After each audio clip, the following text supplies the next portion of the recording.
بسم الله الرحمن الرحيم. الحمد لله رب العالمين والصلاة والسلام على رسوله الكريم. أما بعد، قال النبي صلى الله عليه وسلم: وغلقت أبواب النار فلم يفتح منها باب. نبی کریم صلی اللہ علیہ وسلم نے فرمایا، جہنم کے دروازے بند کر دیے جاتے ہیں یہاں تک کہ اس کا کوئی دروازہ کھلا نہیں رہتا۔ محترم حاضرین، جہاں ہم نے جنت اور اس کی صفات اور اس میں کون جائیں گے اس سے متعلق جو تفصیل آپ کے سامنے رکھی تھی، بإذن اللہ اسی طریقے سے کچھ تفصیل جہنم سے متعلق بھی آپ کے سامنے رکھیں گے انشاءاللہ۔ محترم حاضرین، کچھ باتیں میں نے آپ کے سامنے جہنم سے متعلق رکھی تھیں، لیکن مزید یہ کہ اس کی صفات، اس کی خوفناکی، اس کی ہیبت ایک مسلمان کے اندر ہونا چاہیے، تو اسی سلسلے میں کچھ باتیں آپ کے سامنے رکھی جائیں گی۔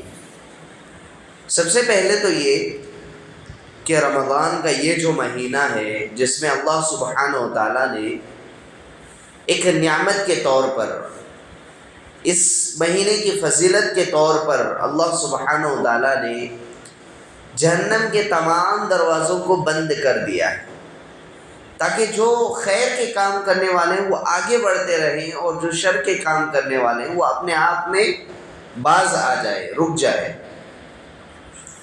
سب سے پہلی بات تو یہ کہ جہنم بہت سخت اور خوفناک ہے، بہت ہی زیادہ۔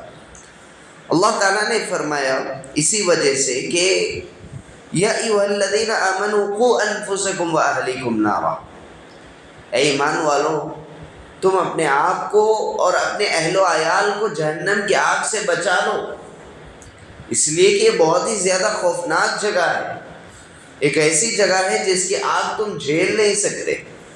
اور آگے فرمایا وقودها الناس والحجارہ، ایسی جگہ ہے کہ ایسی آگ ہے جس کا ایندھن، جس کو جلانے کے لیے پتھر اور انسان استعمال کیے جاتے ہیں۔ یہ جو دنیاوی آگ ہے جسے لکڑی کی ضرورت پڑتی ہے، یہ ویسے نہیں ہے۔ یہ جتنے زیادہ انسانوں کو ڈالتے جائیں گے، جتنے زیادہ پتھر ڈالتے جائیں گے، اتنا ہی زیادہ تیزی کے ساتھ یہ بھڑکتی جائے گی۔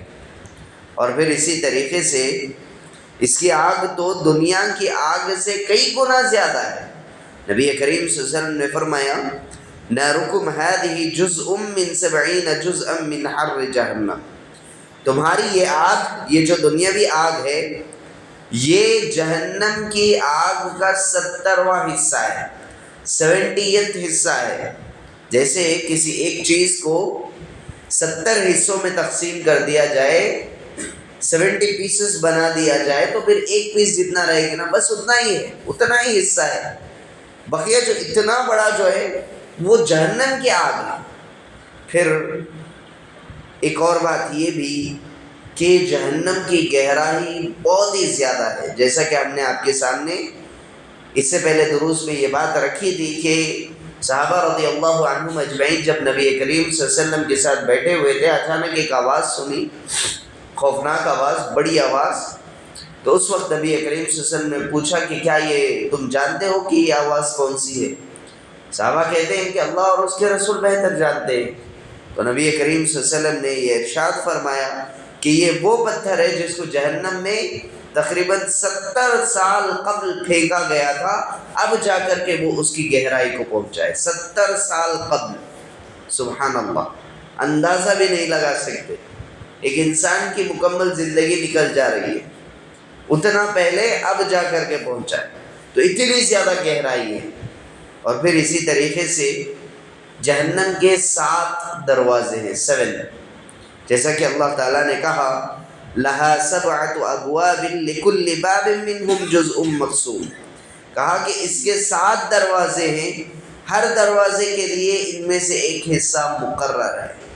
اور پھر اسی طریقے سے ایک اور بات یہ بھی کہ جو جہنم کے داروغے ہوں گے، جو فرشتے اللہ سبحانہ و تعالیٰ نے جہنم کی نگرانی کے لیے یا داروغی کے لیے جو کھڑایا جاتا ہے، اللہ تعالیٰ نے جو فرشتے رکھے ہیں وہ بہت ہی زیادہ سخت مزاج ہے، بہت ہی زیادہ. جیسا کہ اللہ تعالیٰ نے کہا سورہ تحریم کے اندر علیہا ملائکہ، اس پر ہم نے فرشتوں کو کھڑایا ہے. کیسے فرشتے ہیں؟ غلاب شداد لا یعصون اللہ ما امرہم. کہا کہ اس پر ایسے فرشتے مقرر ہیں جو بہت ہی زیادہ سخت دل اور نہایت طاقتور ہیں، اللہ کے حکم کی نافرمانی نہیں کرتے. یہ جو جہنم کے عذابات ہوں گے بہت ہی زیادہ سخت ترین ہوں گے، جسے دیکھ بھی جو نہیں سکتے، انسان کا دل پگھل جاتا ہے. لیکن اللہ تعالیٰ نے اس پر ایسے فرشتوں کو رکھا ہے جن کے دل بہت ہی زیادہ سخت ہوں گے. ذرا سوچ کر کے دیکھیں، اندر سے کوئی شخص آواز لگا رہا ہے مجھے نہیں ہو رہا ہے، نہیں ہو رہا ہے، مجھے بچا دو، تو ایسے میں فرشتہ دیکھ کر کے اسے اگنور کر دے تو پھر نعوذ باللہ من ذالک. اس سے بڑی زیادہ دکھ کی بات کیا ہوگی؟ ایک شخص ہے سامنے دیکھ رہا ہے آپ تکلیف میں ہے اور آپ کی مدد کو نہیں آ رہا ہے، تو پھر ہم لوگ چلا اٹھتے، چیخ اٹھتے کہ یہ کیسی انسانیت ہے. تو پھر اللہ تعالیٰ نے بھی ایسے ہی فرشتے کو بھی رکھ کر کے مزید دکھ پہنچاتا ہے. تو اسی طریقے سے یہ بھی کہ جیسا کہ آتا ہے کہ وہ لوگ آواز لگائیں گے جہنم میں، کہ فرشتے کا نام اللہ تعالیٰ نے ذکر کیا سورہ زخرف کے اندر، وَنَادَوْا يَا مَالِكَ، وہ آواز لگائیں گے اے مالک، لِيَقْضِيَ عَلَيْنَا رَبُّكَ، کہ جاؤ اپنے رب سے بس کہہ دو کہ ہمارا فیصلہ کر دے، ہمیں موت دے دے، ایک ہی بار میں ختم کر دے، دوبارہ زندہ نہ کرے. اس طرح سے دوبارہ بارہا زندہ کر کے بارہا اسی عذاب میں تڑپاتے رہنا ہم سے نہیں ہو پا رہا ہے. وہ آواز لگاتے رہیں گے لیکن ان کی آواز کو یہ سننے والا نہیں ہوگا. پھر اسی طریقے سے جو جہنم کا کھانا پینا ہوگا، نعوذ باللہ من ذالک، اس سے متعلق میں آنے والے درس میں آپ کے سامنے گفتگو کروں گا. اس کے علاوہ ایک اور بات یہ بھی کہ جہنم کا جو عذاب ہوگا وہ اس سے متعلق اللہ سبحانہ و تعالیٰ نے یہ بات کہی کہ کسی کو وقتی طور پر عذاب دیا جائے گا، کسی کو ہمیشگی کا عذاب رہے گا. جیسا کہ اللہ تعالیٰ نے ارشاد فرمایا جو کافر ہوں گے، جو مشرک ہوں گے، وہ ہمیشہ ہمیشہ کے لیے رہیں گے، ہمیشہ ہمیشہ کے لیے. اللہ تعالیٰ نے کہا ان اللہ لعن الکافرین وعد لهم سعیرا خالدین فیہا ابدا. کہا کہ جو کافر ہیں اللہ تعالیٰ کی ان پر لعنت ہے، انہیں اللہ تعالیٰ کی رحمت سے دوری ہے، اور ان کے لیے اللہ تعالیٰ نے عذاب سعیر رکھا ہوا ہے. اللہ تعالیٰ نے جہنم کا ایک عذاب رکھا ہے اور پھر کہا کہ خالدین فیہا ابدا، وہ ہمیشہ ہمیشہ اس میں رہیں گے. نعوذ باللہ من ذالک. بس ہم دیکھ نہیں سکتے، جسے محسوس نہیں کر سکتے، اس میں کافر اور مشرک ہمیشہ ہمیشہ کے لیے رہیں گے.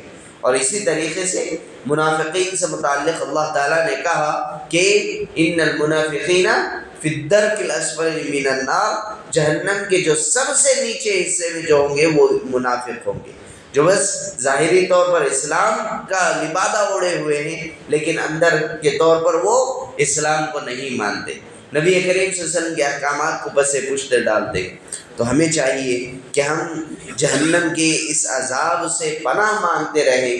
نبی کریم صلی اللہ علیہ وسلم بارہا دعا کرتے تھے اور ہم بھی اس دعا کو بارہا کرتے رہیں.